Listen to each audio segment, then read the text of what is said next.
আসসালামু আলাইকুম প্রিয় ভিউয়ার্স, আমন্ত্রণ জানাচ্ছি নতুন আরও একটি ভিডিওতে। আজকে আমাদের আলোচনার বিষয় সুখী পরিবার গড়তে স্ত্রীর প্রতি স্বামীর দায়িত্ব সম্পর্কে। আলোচনায় আছি আমি সৈয়দ সোলাইমান সিদ্দিক। সুখী সংসার গঠনে স্বামী স্ত্রী দুজনেরই বিশেষ করণীয় আছে, কিন্তু পরিবারের দায়িত্বশীল হিসেবে এক্ষেত্রে স্বামীর দায়িত্ব বেশি। একটি সুখী পরিবার গড়তে স্ত্রীর প্রতি স্বামীর দায়িত্ব ও কর্তব্য নিয়ে আমাদের আজকের ভিডিও। আসুন জেনে নেই একজন স্বামীর স্ত্রীর প্রতি কী কী দায়িত্ব কর্তব্য রয়েছে। নাম্বার ১, উত্তম ব্যবহার করা। উত্তম ব্যবহার দিয়ে অন্যকে জয় করা যায়, তার হৃদয়ে আসন করে নেওয়া যায়, এমনকি শত্রুকেও বশে আনা যায়। তাই স্ত্রীর সঙ্গে উত্তম ব্যবহার করতে হবে, কেননা সে তার স্বজন ছেড়ে শুধু স্বামীর কাছে আসে। আল্লাহ তাআলা এই মর্মে বলেন, তোমরা স্ত্রীদের সঙ্গে সৎভাবে বসবাস করো। যদি তোমরা তাদের অপছন্দ করো, তবে হতে পারে তোমরা এমন বস্তুকে অপছন্দ করছো যার মধ্যে আল্লাহ তাআলা প্রভূত কল্যাণ রেখেছেন। সূরা নিসা আয়াত ১৯। নাম্বার ২, স্ত্রীর সঙ্গে একান্তে বসা ও খুশগল্প করা। অবসরে স্ত্রীর সঙ্গে একান্তে বসে কিছু গল্পগুজব করা, তার মনের কথা জানা, বোঝা, তার কোনো চাহিদা থাকলে তা জেনে নিয়ে পূরণ করা স্বামীর জন্য জরুরি। আম্মাজান আয়েশা সিদ্দিকা রাদিয়াল্লাহু তাআলা আনহা বলেন, নবী করিম সাল্লাল্লাহু আলাইহি সাল্লাম যখন ফজরের সুন্নত সালাত আদায় করতেন, তখন আমি জাগ্রত হলে তিনি আমার সঙ্গে কথা বলতেন। অন্যথায় তিনি শয্যা গ্রহণ করতেন এবং ফজরের সালাতের জন্য মুয়াজ্জিন না ডাকা পর্যন্ত শুয়ে থাকতেন। সহিহ বুখারী হাদিস নাম্বার 1161। নাম্বার ৩, স্ত্রীর জন্য সুসজ্জিত ও সুবাসিত হওয়া। স্বামীদের করণীয় হচ্ছে নিজেদের সর্বদা পরিচ্ছন্ন ও পরিপাটি রাখা, কেননা অপরিচ্ছন্নতা থাকা ও অপরিষ্কার পোশাক পরিধান করা স্ত্রীরা পছন্দ করে না। ইবনে আব্বাস রাদিয়াল্লাহু তাআলা আনহু বলেন, আমি আমার স্ত্রীর জন্য সুসজ্জিত হতে এমন পছন্দ করি যেভাবে আমার জন্য তার সুসজ্জিত হওয়া পছন্দ করি। তাফসিরে কুরতুবী হাদিস নাম্বার ৯৭। নাম্বার ৪, বাড়িতে প্রবেশ করে স্ত্রীকে সালাম দেওয়া।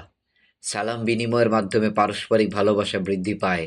সেজন্য বাড়ি হতে বের হতে ও বাড়িতে প্রবেশকালে বাড়ির অধিবাসী, বিশেষত স্ত্রীদেরকে সালাম দিতে হবে। রাসূল সাল্লাল্লাহু আলাইহি সাল্লাম ইরশাদ করেন, ৩ ব্যক্তি আল্লাহর জিম্মায় থাকে। যদি তারা বেঁচে থাকে তাহলে রিজিক প্রাপ্ত হয় এবং তা যথেষ্ট হয়। আর যদি মৃত্যুবরণ করে তাহলে জান্নাতে প্রবেশ করে। যে ব্যক্তি বাড়িতে প্রবেশ করে বাড়ির লোকজনদেরকে সালাম দেয় সে আল্লাহর জিম্মায়। যে ব্যক্তি মসজিদের উদ্দেশ্যে বের হয় সে আল্লাহর জিম্মায়। আর যে ব্যক্তি আল্লাহর রাস্তায় বের হয় সে আল্লাহর জিম্মায়। সহিহ আবু দাউদ হাদিস নাম্বার ২৪৯৪। নাম্বার ৫, স্ত্রী অসুস্থ হলে তার সেবা করা। স্ত্রী অসুস্থ বা রোগাক্রান্ত হলে সাধ্যমতো তার সেবা করা একজন স্বামীর কর্তব্য। ইবনে উমর রাদিয়াল্লাহু তাআলা আনহু বলেন, উসমান রাদিয়াল্লাহু তাআলা আনহু বদর যুদ্ধে অনুপস্থিত ছিলেন, কেননা তার স্ত্রী আল্লাহ রাসূল সাল্লাল্লাহু আলাইহি সাল্লামের কন্যা অসুস্থ ছিলেন। তখন নবী করিম সাল্লাল্লাহু আলাইহি সাল্লাম তাকে বললেন, বদর যুদ্ধে যোগদানকারী সমপরিমাণ সওয়াব ও গনিমতের অর্থাৎ যুদ্ধলব্ধ মালের অংশ তুমিও পাবে। বুখারী হাদিস নাম্বার ৩১৩০। নাম্বার ৬, স্ত্রীকে সহযোগিতা করা। স্ত্রীকে পারিবারিক কাজে সহযোগিতা করা স্বামীর জন্য একান্ত করণীয়। বিশেষত সে অসুস্থ হলে বা তার পক্ষে কোনো কাজ কষ্টসাধ্য হয়ে পড়লে তাকে সাধ্যমতো সহযোগিতা করা জরুরি। আয়েশা সিদ্দিকা রাদিয়াল্লাহু তাআলা আনহা বলেন, আল্লাহ রাসূল সাল্লাল্লাহু আলাইহি সাল্লাম পরিবারের কাজ করতেন। যখন সালাতের সময় হতো তখন তিনি সালাতের জন্য বের হয়ে যেতেন। সহিহ বুখারী হাদিস নাম্বার ৬৭৬। নাম্বার ৭, স্ত্রীর প্রতি উত্তম ধারণা রাখা। অনেকে স্ত্রীকে অযথা সন্দেহ করে থাকেন, ফলে তাদের মধ্যে মনোমালিন্য ও ঝগড়া বিবাদের সৃষ্টি হয়। তাই সন্দেহ করা ঠিক নয়। এ মর্মে আল্লাহ তাআলা বলেন, হে মুমিনরা, তোমরা অধিক অনুমান করা থেকে দূরে থাকো। নিশ্চয়ই কোনো কোনো অনুমান পাপ। সূরা হুজরাত আয়াত ১২। স্ত্রীদের প্রতি সুধারণা পোষণ করা মুমিনের জন্য আবশ্যকীয়। যেমন আল্লাহ তাআলা বলেন, যখন তোমরা এরূপ অপবাদ শুনলে তখন মুমিন পুরুষ ও নারীরা কেন তাদের নিজেদের মানুষদের সম্পর্কে উত্তম ধারণা পোষণ করলে না। সূরা নূর আয়াত ১২। নাম্বার ৮, স্ত্রীর চাহিদা পূরণ করা। স্বামীর উপর কর্তব্য হচ্ছে স্ত্রীর চাহিদা পূরণ করা।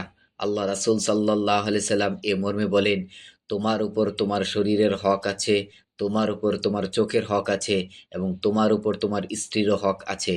সহিহ বুখারী হাদিস নাম্বার 1975, হাদিস নাম্বার 5199। নাম্বার 9, স্ত্রীর সঙ্গে পরামর্শ করা এবং তাকে গুরুত্ব দেওয়া। স্বামী স্ত্রী দুজনের মাধ্যমে একটি সুখী সুন্দর পরিবার গড়ে ওঠে। এক্ষেত্রে কারো অবদান কম নয়। কাউকে খাটো করে দেখার কোনো সুযোগ নেই, কারণ স্বামী বাইরের কাজ করে আর স্ত্রী বাড়ির ভেতরের কাজ আঞ্জাম দিয়ে থাকেন।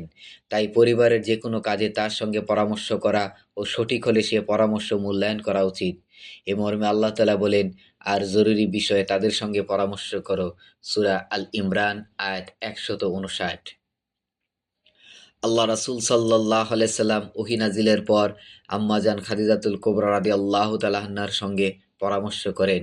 সহিহ বুখারী হাদিস নাম্বার 4953। এবং তিনি হুদাইবিয়ার সন্ধিকালে উম্মু সালামা রাদিয়াল্লাহু তাআলা আনহার পরামর্শ গ্রহণ করেন। সহিহ বুখারী হাদিস নাম্বার 2732। নাম্বার 10, স্ত্রীকে তার পরিবারের সঙ্গে সাক্ষাতের সুযোগ করে দেওয়া। স্ত্রীকে তার মা বাবা ভাই বোন ও নিকট আত্মীয়দের সঙ্গে সাক্ষাতের সুযোগ করে দেওয়া উচিত। আর এক্ষেত্রে প্রয়োজনে নিজে সঙ্গে নিয়ে যাওয়া অথবা মাহরাম ব্যক্তিকে সঙ্গে দিয়ে পাঠাতে হবে। ইফকের ঘটনাকালে আম্মাজান আয়েশা সিদ্দিকা রাদিয়াল্লাহু তাআলা আনহা অসুস্থ হলে তিনি পিতার বাড়িতে গমনের জন্য আল্লাহ রাসূল সাল্লাল্লাহু আলাইহি সাল্লামের কাছে অনুমতি চান। রাসূল সাল্লাল্লাহু আলাইহি সাল্লাম তাকে অনুমতি দিলে তিনি পিতৃগৃহে চলে যান। সহিহ বুখারী হাদিস নাম্বার 2661। নাম্বার 11, স্ত্রীকে দ্বীনের ব্যাপারে নির্দেশ দেওয়া। প্রত্যেক স্বামীর জন্য অবশ্য কর্তব্য হলো স্ত্রীকে দ্বীনী কাজের নির্দেশ দেওয়া, যাতে তারা তা সাধ্যমতো পালন করে। আল্লাহ তাআলা বলেন, আর তুমি তোমার পরিবারকে সালাতের আদেশ দাও এবং তুমি এর উপর অবিচল থাকো। সূরা তহা আয়াত 132। নাম্বার 12, মারধর না করা। স্ত্রীকে বিনা কারণে বা তুচ্ছ কোনো ঘটনায় মারধর করা উচিত নয়, বরং তার ভুল ত্রুটি বুঝিয়ে দিয়ে তাকে সংশোধনের সুযোগ করে দিতে হবে। আর মারধর করা রাসূল সাল্লাল্লাহু আলাইহি সাল্লামের আদর্শ নয়। নবী করিম সাল্লাল্লাহু আলাইহি সাল্লাম কখনো তার স্ত্রীদের প্রহার করেননি। আম্মাজান আয়েশা সিদ্দিকা রাদিয়াল্লাহু তাআলা আনহা বলেন, রাসূল সাল্লাল্লাহু আলাইহি সাল্লাম নিজ হাতে কোনো কিছুকে প্রহার করেননি, বা তার কোনো স্ত্রীকে, না তার কোনো খাদেমকে। সহিহ মুসলিম হাদিস নাম্বার 2328। প্রিয় ভিউয়ার্স, মহান আল্লাহ আমাদের সবাইকে কোরআন সুন্নাহর আলোকে জীবন পরিচালিত করার তৌফিক দান করুক এবং সবাই বেশি বেশি করে নেক আমল করার চেষ্টা করবেন ইনশাআল্লাহ। সবাই ভালো থাকবেন, সুস্থ থাকবেন। আসসালামু আলাইকুম ওয়া রাহমাতুল্লাহি ওয়া বারাকাতুহু।